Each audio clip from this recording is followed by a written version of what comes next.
Hey guys, Rob here and welcome to today's video.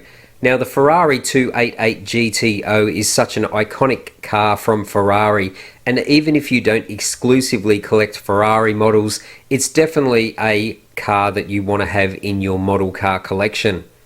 Now recently I just reviewed a Ferrari 288 GTO model from KK Scale Replicas. Now this is a die-cast model, but it is a sealed die-cast model, so nothing opens, but it does have working steering. Now it's far from perfect and the build quality could be a lot better. This model retails for around €69.95, and I thought we would do a little bit of a comparison to my Hot Wheels Elite version. Now a lot of people have commented on social media that the shape is much better on this KK Scale Models Ferrari 288 GTO than the older Hot Wheels Elite model. So that's what we're going to do today. We're going to put the two models side by side and have a good look.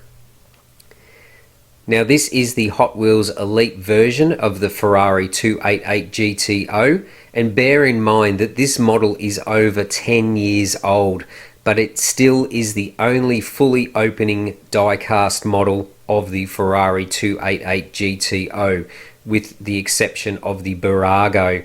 Now one thing that this model does have going for it is it does actually have really good engine detail.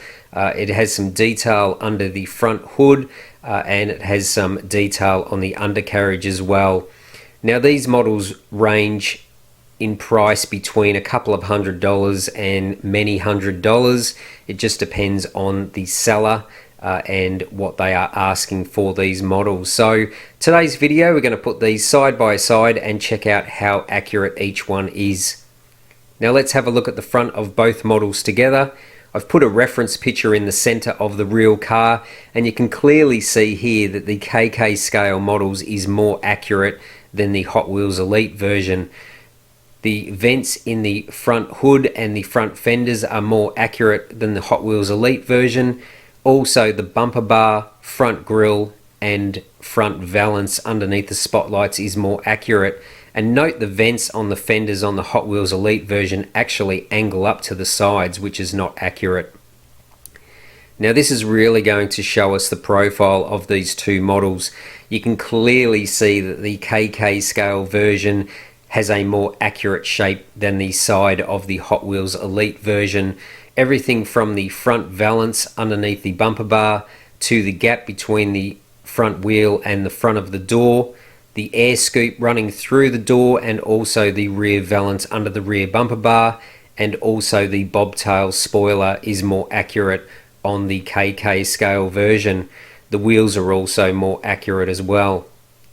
Now let's have a look at the back of these models together, and again you can clearly see that the shape of the bobtail spoiler and the shoulders of the rear fenders that lead into that bobtail spoiler are actually more accurate than the Hot Wheels Elite. The Hot Wheels Elite version is a lot wider and squarer. Also the bumper and the rear undervalance on the KK Scale model is better. Now note that the rear window height is too tall on the Hot Wheels Elite, but it's also a bit too short in height on the KK Scale models. Another view of the back looking at the engine lids, you can actually see that the shape of the Hot Wheels Elite actually has a little bit of a curvature compared to the real car, whereas the sides of the KK Scale engine lid are pretty straight. So I'd have to say that the shape of the engine lid is not quite right on both of these models, maybe a little bit more accurate on the Hot Wheels Elite, within the exception of those big chrome rings that they've put in there, which are pretty horrible. Now let's have a look at the interior of both these models. Now just remember this picture, this is the real car. Now the KK Scale model is sealed, so this is the best shot I could get for you, but you can clearly see that the instrument pod, center console, center of the dash and the red padding along with the gear shifter is pretty close to the real car.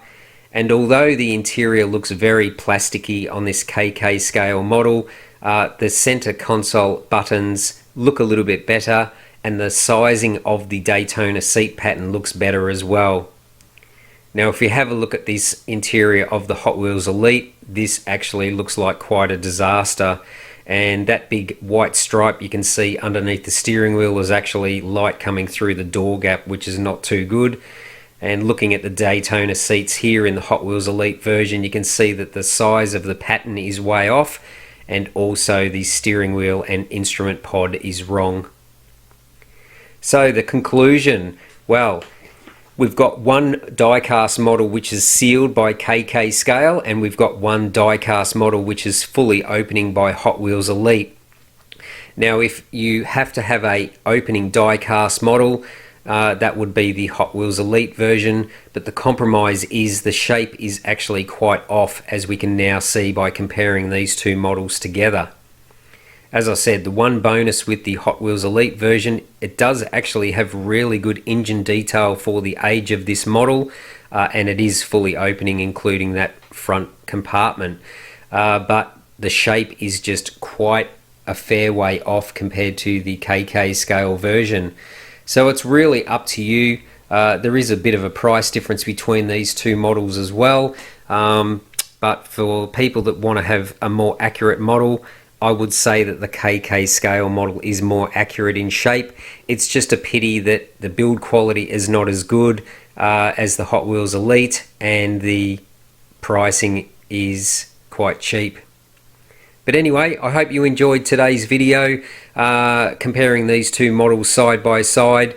Whenever I get some more models in that are exactly the same, I'll do these comparison videos for you guys. But I hope you enjoyed the video, and thanks for watching Rob's Model Cars.